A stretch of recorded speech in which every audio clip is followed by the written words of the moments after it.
So dito nga po mga kalingap mga ka-EDC, Viancy nagsalita na tungkol sa issue. So ano nga ba ito? Yan po yung ating pag-uusapan po mamaya mga kalingap mga ka-EDC. Pero bago po natin ipagpatuloy ang video ito sa mga bago pa lang po sa ating munting channel, huwag po natin kalimutang suportahan naman ng Kalingap Kuya Val Santos Matubang at Kalingap Rob. At paunawa, panoorin po muna ang full video bago mag-comment para malaman ang nilalaman nito. So dito nga po mga kalingap mga ka-EDC, pag-uusapan lang po natin yung patungkol nga po sa ating naging thumbnail na Viancy nagsalita na tungkol sa issue. So yan po mga kalingap mga ka-EDC, grabe yung iba talagang ginagawa po talaga nila lahat para po masira po ang EDC.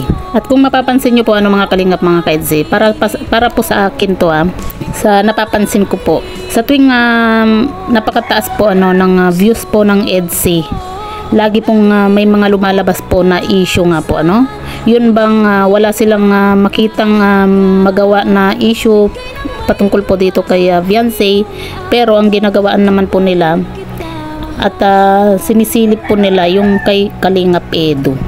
Yun bang kahit na lang po yung ibato po nila dito kay Kalingap Edu para lang kumbaga magkasira yung EDC nga po.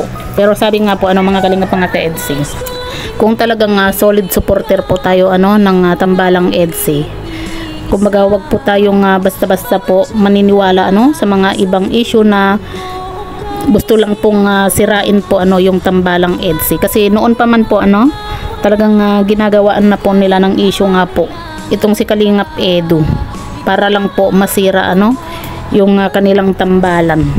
At ayun nga po mga kalingap mga ka-EDC, pag-uusapan naman po natin yung patungkol nga po sa issue nga po na kung saan nagpapasulsul nga daw po itong si Viancy sa mga sinasabi po ng mga titas po ni Viancy.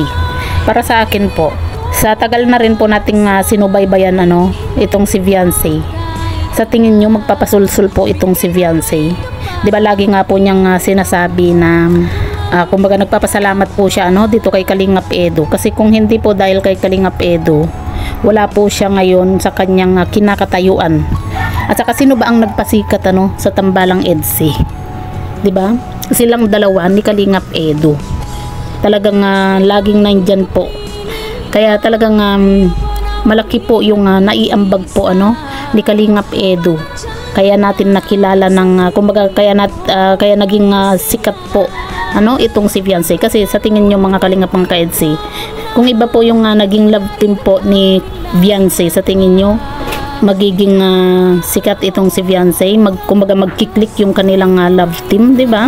Kaya hindi po yan sulsul itong si Viancy, kasi mas pipiliin po niya yan si Kalingap Edu.